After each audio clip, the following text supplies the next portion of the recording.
Yeah, it's awesome to be here. Thank you for having me. Come up from Melbourne today to speak. I'm not, please don't hold the Melbourne thing against me. I'm actually from Perth originally. I don't get into the whole Melbourne city thing. I'm neutral. I'm like Switzerland. Cool, so yeah, I actually gave this talk a couple of weeks ago at Serverless Conf in New York. And it was originally titled The Story of a Serverless Startup. And when I submitted it, I was told that it was not catchy enough. The title wasn't catchy enough. It wasn't cool. It wasn't going to draw people in. So they said, get a talk that's going to draw people in. So I did some research online, and I found apparently the way to do this.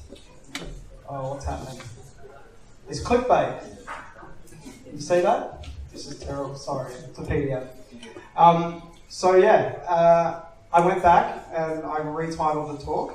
I'm not sure what's happening here. You can't see the whole screen. Could you please stand in the middle? Yeah. Sorry. Stand in the middle, yeah. They need to stand here. Yeah. Thank you. Anyway, so this talk is called 10 Tips for Running a Serverless Business. Number 6 will blow your mind. And it turns out that, oh, there we go. That's better. Oh, perfect. Ruined my joke. So, this is a little bit, I guess, uncomfortable because I actually only have 9 tips. But it did beat my other clickbait titles, which are this company destroyed all its servers and people are freaking out. And this business got free cloud hosting with this one weird trick. Cool. So, there's my stand-up comedy. It's over. So a little bit about me. Oh, this is ruining all my jokes. Wow. Okay, I'll leave that one up for a while. I'm used to presenting from PowerPoint as a PDF, so there's no animations and things. So yeah, a little bit about me. I'm Sam Kronenberg. I'm one of the founders of AWS Guru. If you haven't heard of us, we're an online learning platform, and we teach people about AWS. We train engineers in all things cloud, and we've built our platform entirely on serverless technologies. In fact, we're an entirely serverless company. And to give you proof, that's a screenshot of our EC2 dashboard. Launch instance, there's nothing there. So, interesting fact about me. Terrible. So, I did not star in Back to the Future. Prior to AWS Guru, I worked for Microsoft in Seattle, and I was a developer on Windows Vista and Windows 7. In the Windows team, I worked in the core file systems group of Windows, and there my major focus was the disk defragmenter. So I actually owned defrag in Windows, and I had the honor of rewriting defrag for Windows 7 from 0 lines of code. Just delete the entire repository and start again, which was amazing. And I usually get really mixed reactions from people when I tell them that I wrote defrag. But yeah, got to redo it. So that was cool. So I guess I'm definitely a convert to serverless, right? I built Windows Server. I spent a lot of my career working on server software. So here we go. In this talk, I'll take you through the last 2 years of our lives, building one of the world's first entirely serverless web platforms at scale, launching a serverless platform before anyone was even using the term serverless, before you could call Lambda from the web. And I think we're an interesting case study because for businesses who are looking to invest in serverless, because we've kind of been to the future and we've come back. Like, we're 2 years in, and there's not many businesses who are 2 years into running an entirely serverless business. So, we've been through that whole journey that a lot of companies are now just starting on. We've learned where the serverless technologies have given us a massive acceleration in getting to market, and where they've brought real challenges for us. So this isn't your typical tech talk on functions and deployments and the pipelines. And today I'm going to tell you the story of building a serverless business and aim to give you some insights that you can use on that if you're going through that journey as well. So 2 years ago, we had this crazy idea. I still remember when my brother and Ryan and I had this phone call, and we thought, well, what if we could change the way that people learn in cloud computing? And he had just put a couple of AWS courses up online on an online platform, and they were starting to get attention. And we decided, well, what if we could if we could build the place to learn cloud computing, so like a massive online community where IT professionals all come together and help each other, and we can do really affordable, great quality training. So it's been a crazy couple of years where we've taught cloud computing to 350,000 engineers. I think it's close to 400,000 now, in 140 countries over the last 2 years. We've got offices now in Melbourne, Texas, and London. And we also started a conference, because we're insane. And we thought it would be easy. It was like April last year, we decided to rent a warehouse in Brooklyn, in New York, and run serverless conference, because no one was doing a conference on serverless, and there was a whole lot of pioneers in the industry. So we rented this crazy little warehouse, and we forgot to get air conditioning. April's hot in New York, and it was bad. But the conference was amazing. Everybody sweated through it. And it was fantastic. We've run 5 now. So we've run the original New York conference, we've run Tokyo, London, Austin, Texas, and 2 weeks ago we ran the second New York conference, which was awesome. And it's such a cool conference because all of the cloud vendors come, so Amazon, IBM, Microsoft, and Google all sponsor and come, and they actually bring the product teams who build Azure Functions, Lambda, OpenWhisk, and Google Cloud Functions. So it's the actual engineers who build it, and they're there and you can talk to them. And they talk to each other, which is always really interesting too. So there we were. It was mid-May 2015. I actually just the other day found a video that 2 weeks into building the platform where I took a video of it and to show Ryan what I was doing. And we wanted to launch this startup. We wanted to kind of rocket to market, but we had to find a way to escape the pull of our normal lives. So we had mortgages, financial commitments, we've got kids, and so we needed to get something to market quickly to see if we had a product that people actually wanted. Do people want to buy this? Do they want this training? So we needed to start earning enough income quickly to focus on this full time and get going. The problem was how to get off the ground.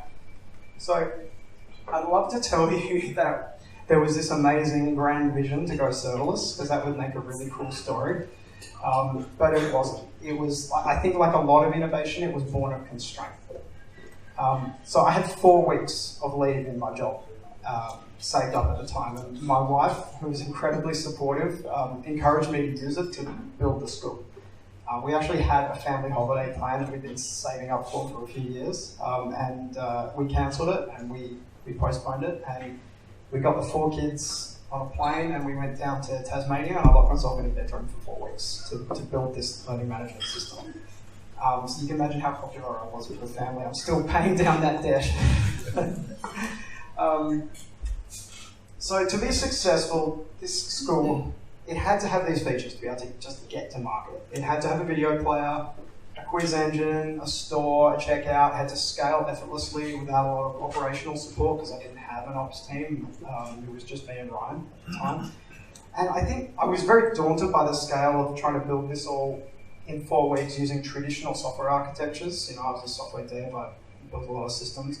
And so my first attempt was off-the-shelf software. I actually spent 2 days configuring Moodle and trying to skin it. Put CSS layer over Moodle, and it was an absolute disaster. It was terrible, and I started freaking out that, you know, had I wasted my time? Why was I doing this? So I went back to the drawing board and I started thinking, how can I outsource as much of this as possible? Like, what is already a solved problem in the market, and what accelerators are available to me? And then I remembered Auth0, which is authentication as a service. And in previous projects, I had spent weeks alone just implementing authentication, creating sign-up screens, a login screen, a forgotten password wizard, social media sign-on, there's all of that as well.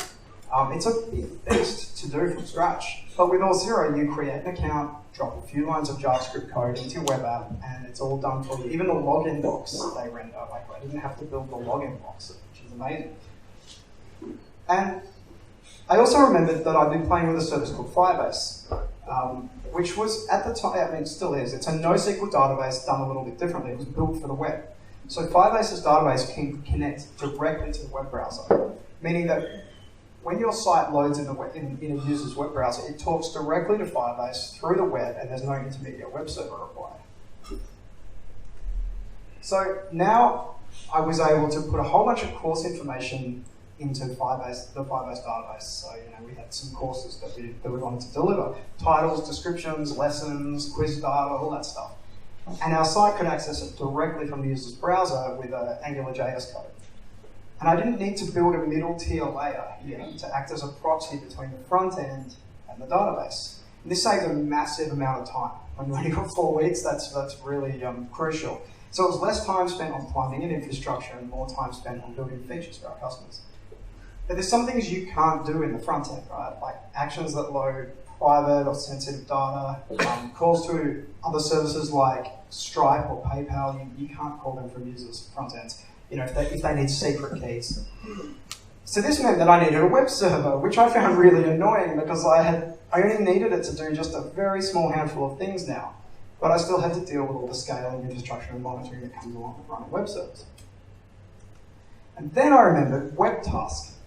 So WebTask was a service that you could upload a single JavaScript function to, and it would expose that function at a HTTP endpoint that you could invoke to call the function.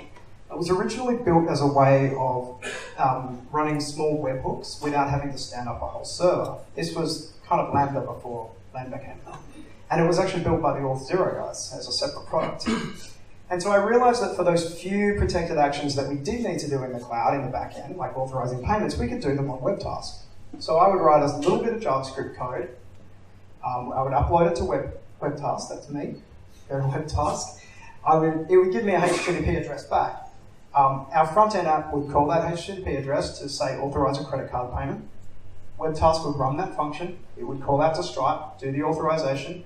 If it succeeded, it would write to Firebase and say, yep, Sam or this user now has access to that particular course, which then would synchronize automatically through WebSockets straight back to the user, and they would be able to access that course.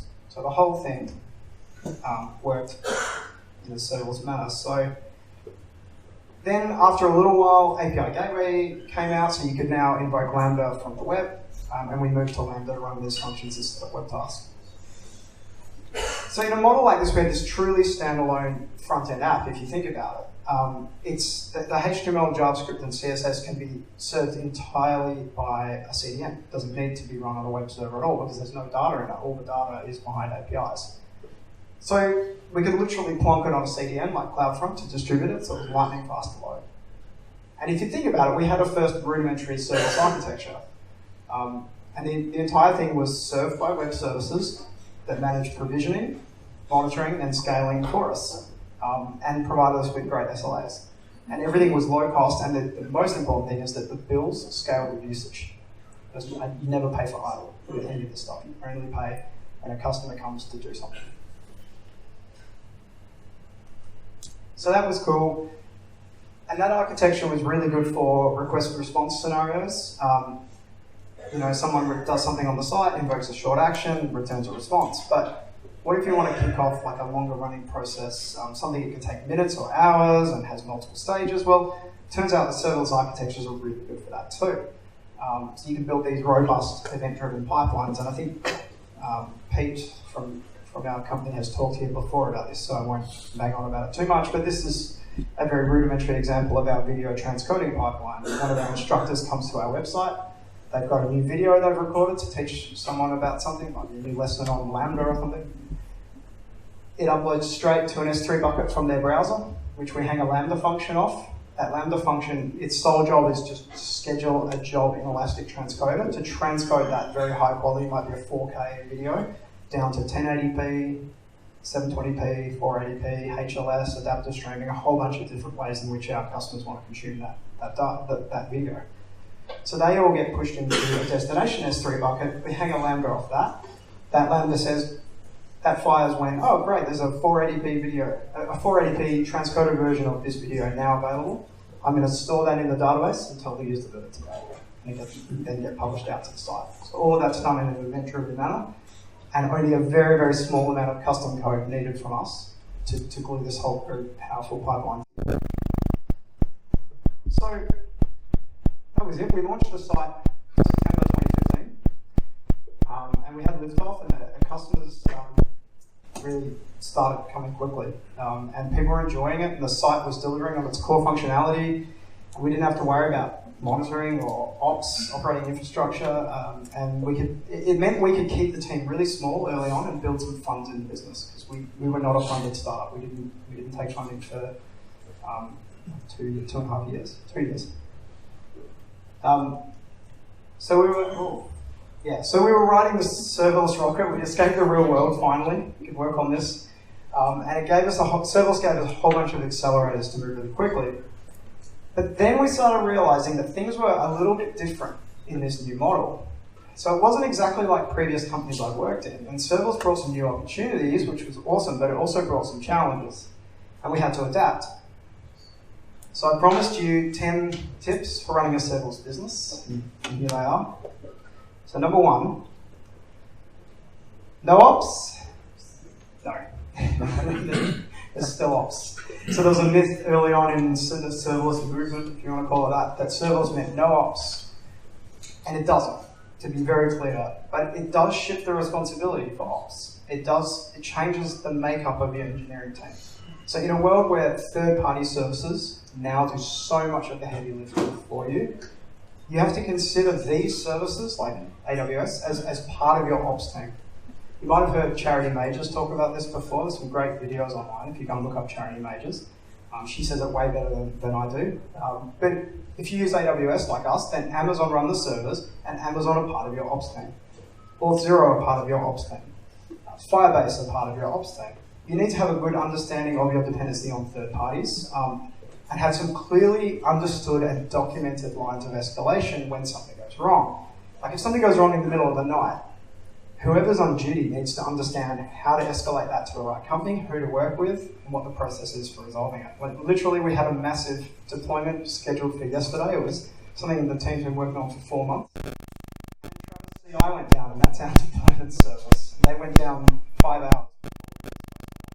And then we spent the day dealing with this huge backlog. It was 1 hour, let alone actually run. That's the trade-off you make. Power of Travis CI, but when something goes wrong, we have to know how to work with them to get it resolved. Don't look for serverless developers. Hiring developers for a serverless team is trickier than it would seem. First, there are no serverless developers with 5 years experience. They don't exist. So we learned very quickly not to advertise for serverless experience, for serverless developers. There are just so few out there, even for people with any serverless experience, there are so few out there that you really limit your options. And only now are we actually starting to hire people who have even used, say, function as a service before working with us. And even then, it's like on some small hobby project. So when you're hiring, you should think about what you're looking for. Your developers are now more responsible than ever for ensuring the smooth operation of the system, right? So the automating deployment pipelines, anticipating like the many ways in which this system can fail, implementing robust monitoring systems. What if you get a logjam in Kinesis streams? How are you going to deal with that? Failovers, managing databases. So it's no longer good enough to hire that ace developer who obsesses over the elegant code, that beautiful, efficient algorithm, you know, that really geeks out on like hardcore ComSci problems and data structures. You want the developer who cares about alerts, logging, right? How are you going to like correlate events across the distributed system and find out where something went wrong 3 hops back? How are you going to deal with rolling back a bad deployment?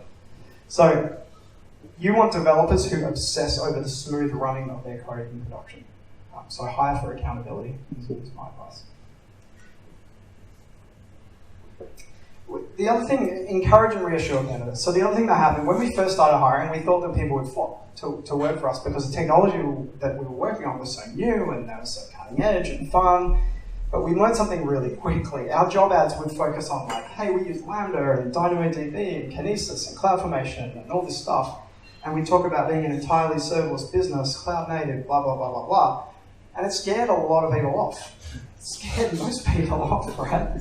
Because they would read it and they would say, well, I don't have any experience with this stuff. I'm not going to get through the interview process. Someone else will get it in front of me. How will I differentiate myself?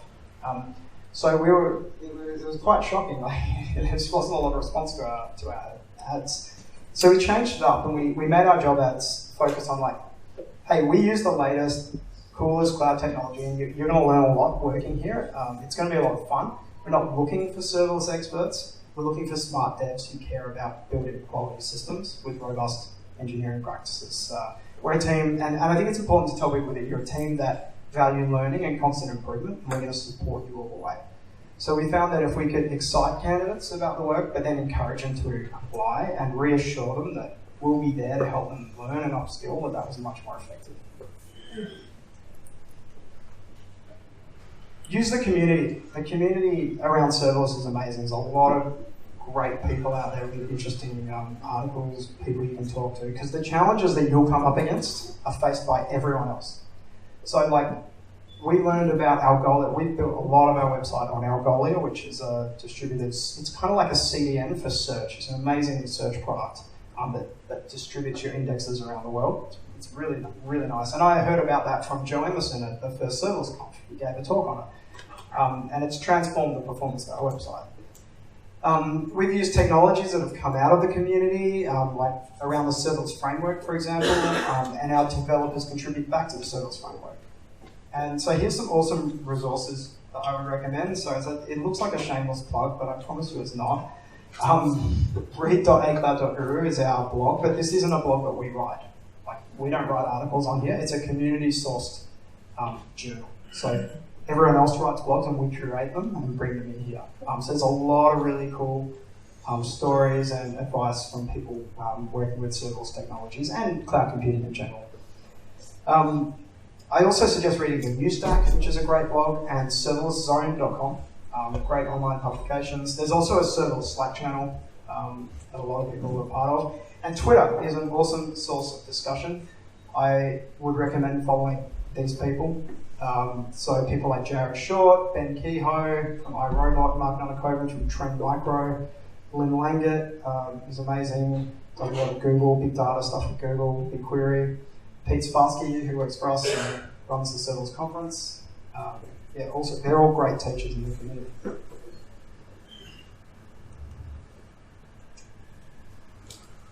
So you expect to pioneer. So serverless is a young ecosystem. It has matured a lot in the last couple of years, but if you invest in serverless, don't be fooled. Your team will spend time developing patterns and modifying frameworks.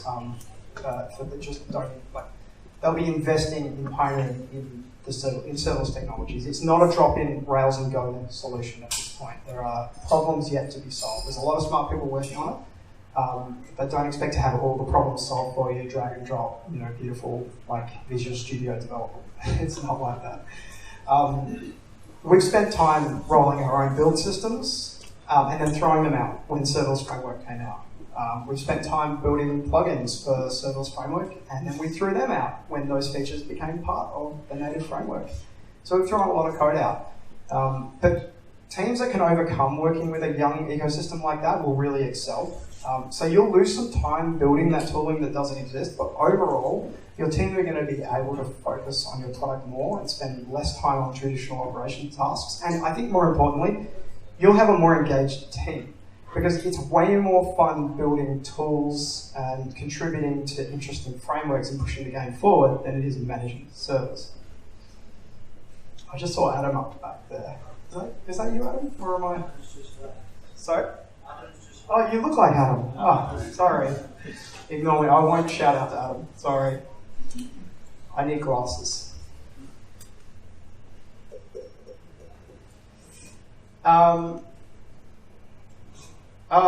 That was my big reveal. Number 6, to blow your mind. It's okay to build a serverless monolith.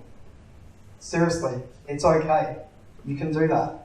And that's what we did, because if you think about our original architecture that I explained before, that very first architecture, it was serverless, but it was a monolith.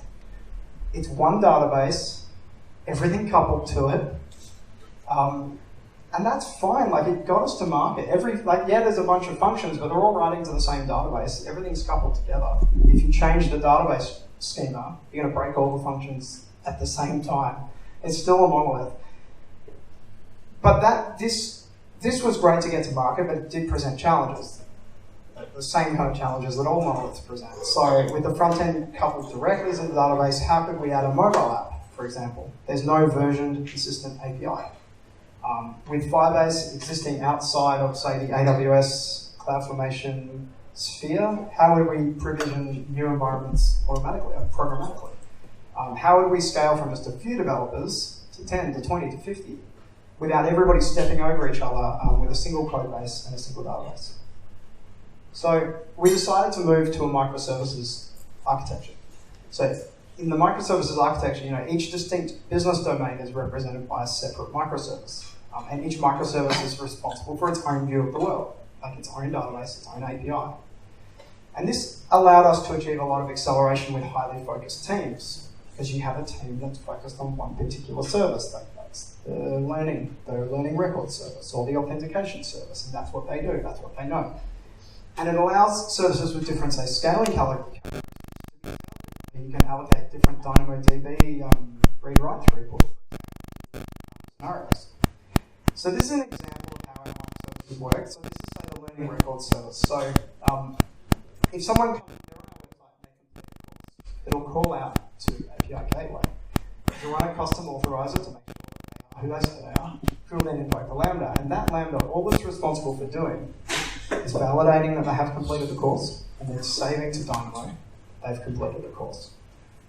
And early on, we had our Lambda function doing lots of different things. So one Lambda function would call out here, write to a database, call out to another service, do this, do that.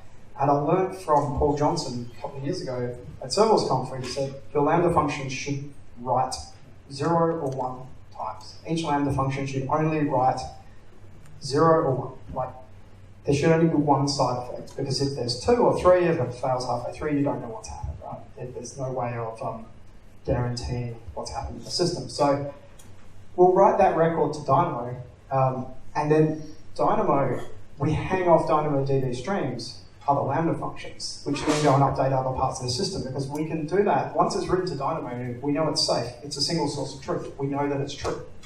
Bob has completed the CSA course. Great, what do we want to do with that information? Well, let's save it out to Firebase. Bob has completed the CSA course. Let's save it to Algolia so we can search against it. Bob has completed the CSA course. So that state gets updated everywhere. And if you think about what we've done here, before we did this, the source of truth was Firebase. But now the source of truth is Dynamo. And it's behind a consistent versioned API, but without having to decouple the front-end web browser code from Firebase. So Firebase, in fact, like we may never decouple it. Firebase is effectively acting as a read store, like a materialized view. The UI just reads from it. It doesn't know how it gets populated, it doesn't care. So this allowed us to migrate towards a new architecture in stages and not a big bang release. Like actually ripping Firebase out of the whole architecture in one release would have been insane and probably impossible. So we could just stage it. And if you think about this, we've migrated from a monolithic architecture to microservices without even having to think about infrastructure. Like we haven't thought about server provisioning, web farms, load balancers, any of the stuff you normally would have to do to change your architecture. We change our architecture by changing a single YAML file in a serverless framework repository. In our repository, it's like YAML file. Okay, now we have this API calls this instead of this calling this. And I think that's really powerful. Like CloudFormation just seamlessly upgrades the whole system for us and keeps it all running. So serverless, to me, I think one thing that became really apparent over the last couple of years is that going serverless amplifies that need for good development practices. So the kind of things that dev teams have been striving for over the past 10 years, but often fallen short on, when as soon as timelines or budgets get tight, it all gets thrown out the window. A lot of that stuff is not really optional in the serverless world. So let's have a look at this through a couple of lenses. So the first is a need for automation, say automated deployments. Automation is not optional in the serverless world. So they're distributed systems. Think about it. Serverless systems are distributed systems with hundreds of interconnected moving parts. So once you scale past just a few functions, you can't deploy these systems manually. You just can't. It's too complicated. There's too many pieces to upgrade and connect together. And then think about it, you've got like multiple environments, one for each developer. You've got staging, UAT, prod. You can't keep all of that going without automation. And this is where frameworks like serverless framework are really useful, and they've contributed massively to the ecosystem. Because we all struggled too hard for too long to build our own deployment systems in the early days. And testing. The need for unit testing is like the second lens here. Like testing with high code. You can't run a serverless system in a local dev environment. Really. Cloud native. You need the cloud. You can never fully emulate the operating environment of the cloud for development purposes. So you might be able to emulate a function running locally on Node.js, for example, but then your function needs to write the file to S3. You can't emulate S3, right? Or writes to an SNS topic. And then those things trigger off another Lambda function, which is triggered off in the cloud, not on your local dev environment. So it's not feasible to emulate the whole cloud environment locally, at least not on AWS. Caveat, I know Azure are trying really hard to do this with Azure Stack, but I don't know enough about it, so I won't comment. So we did have a lot of unit tests early on, but it was all about getting to market and see if we could make this thing fly. So we didn't have a lot of unit tests. So a lot of our testing was manual on local development environments, and then came what I call the cycle of despair. So you write your code, your function, and then you get in the CLI and you upload it to AWS, and then you run your little web server locally, but it's pointed at the cloud functions. And then it fails, of course, because no one ever writes good code the first time. And then you're like, why did it fail? So then you open CloudWatch, and you scroll through and you look at the exception, and then you realize why you're an idiot. And then you go back to the start and you change the code, and the whole thing starts again. And it's an incredibly painful way of building software. It's an absolute nightmare. So for a while, we dabbled with a few ways to kind of emulate the AWS environment locally, like serverless offline was a plugin, serverless simulate. Now there's SAM local, but they're all band-aid solutions in my view. You cannot emulate the entire cloud on your dev machine, so don't try. The way to solve this permanently is with a solid unit testing strategy with high code coverage. So if you can isolate each function in your serverless system and test it robustly with unit tests, like you can be confident in the operation of each part of the system in isolation. And you can run all your tests locally on the dev machine as you write them. So your test should be the first user of your system. You should write to your tests, TDD style development. That's the way we go over this, and this is the way our entire team works now. It's a much better way of building. Number 9, last one. So the last thing I recommend thinking about is that when you're going serverless, you're building against managed services. And managed services are moving targets. For example, Firebase decided to get bought by Google, which was great for them, but they made their old version obsolete. And they told us on March 31st, we're going to shut it down, your website's going to stop working. So you better go and do some dev work to work with our new version. Lambda deprecated support for Node 0.10. And when we started, everything was written in Node 0.10, and we still have a fair few old functions hanging around that were just working. We didn't need to change them. And we have deadlines. If we didn't hit those deadlines, our website was going to stop working. So, if you're using third parties, you're going to get the benefit of them managing everything, entire parts of your system for you. You're going to get the benefit of moving the game forward.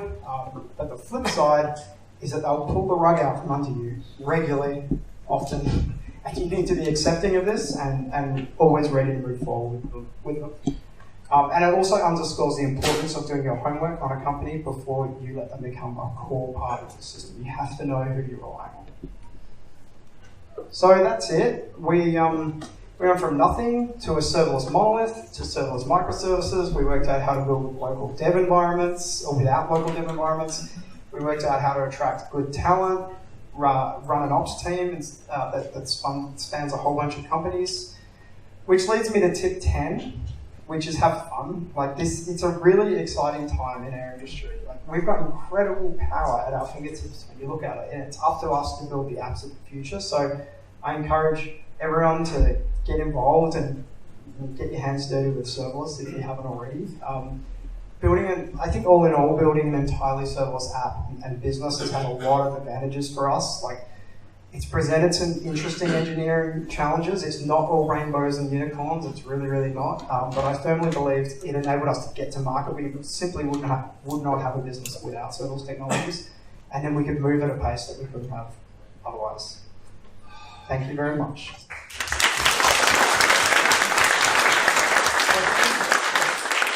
Any questions? Just to your last point, the rug being pulled out of you. I mean, as a startup just getting to market, you kind of cobble whatever you can together to get the features there.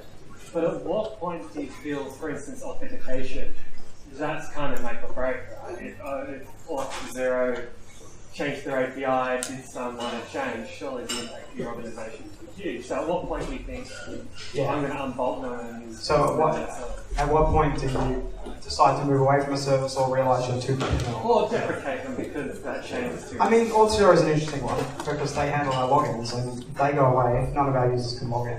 It's a trade-off, and you have to have a good relationship. Like, we have a very good relationship with our account managers inside Auth0, and we did a lot of homework on their. I wouldn't say we did it initially, but as we started getting bigger, we did a lot of homework on their strategy. Like, they have a company that is an escrow company that actually holds all of their code, and they have an agreement with them. The agreement basically says that even if Auth0 goes bankrupt, the escrow company will stand up these services and run them. They're an entirely separate third-party company that will run Auth0 services for a certain amount of time. They will also provide all of the code over to all of their affected customers. So there is a strategy there, and we're pretty happy with that. If we become a billion-dollar company, hopefully, one day. Next week. If we get to that size, I'm sure there will be a different level of scrutiny, and we may be looking at bringing that stuff in-house. And it is a strategy with Auth0 to be able to migrate away from them to a. You can basically have Auth0 run, say, like your own custom database and write to your own database, which you manage, but it's still Auth0 writing and reading from it. So there are some kind of hybrid strategies as well. But yeah, it's a really good question, and there's no answer. It's just like investigate, be level-headed, be thoughtful about it, and make the right decisions for the risk profile. Yeah. So, Oh, yep. But you had your hand up before, so I'll ask you. Sorry.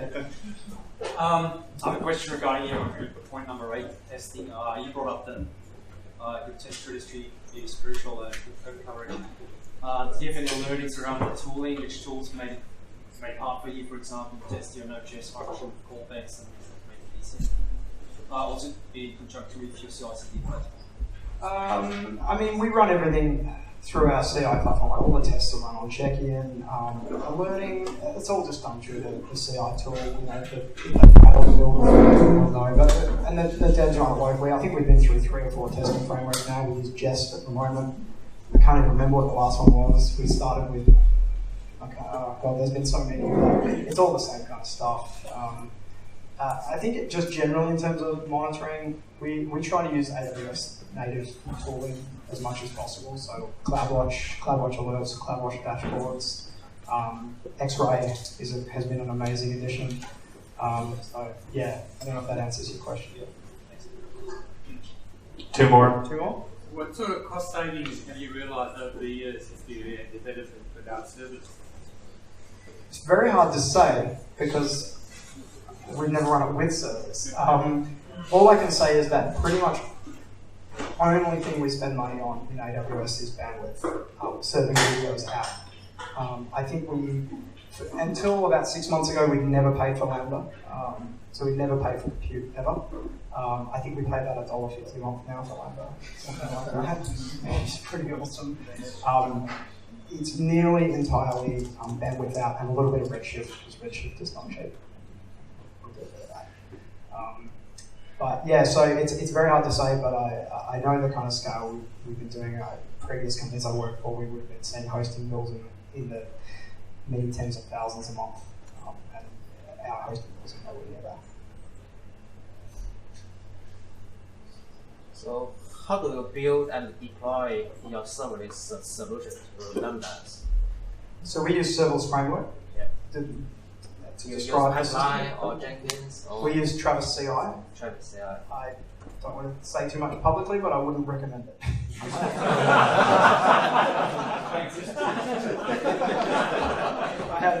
We've had a very bad 48 hours with Travis CI, and it's been about a year. So yeah, there's good CI services, but yeah. Probably gets super nice. Excellent. Thank you, everyone. Sam, thank you very much. So just everyone, thank you for coming. Next month, who's here is going to reInvent? Is anyone here going to reInvent? No? In Vegas? No? Sam? Yeah, so cool. So Sam is going. So next month we're actually running in 2 Park Street. Who here has been to the AWS offices in Sydney? Yes, you know where it is? So if you come here and you kind of text us and say, where is everyone? I'll just say, oh my God. I'm telling you now, we're not going to be here next month. We'll be at 2 Park Street, which is the AWS offices. They're in around Town Hall Station, so go just over there across the road. And what we're going to do is we're going to do a panel review of people who are at reInvent and give us some insights into what it is. So come along. Thank you for coming tonight. See you next month. Take it easy. Be good. Thank you. Thanks everyone. Bye.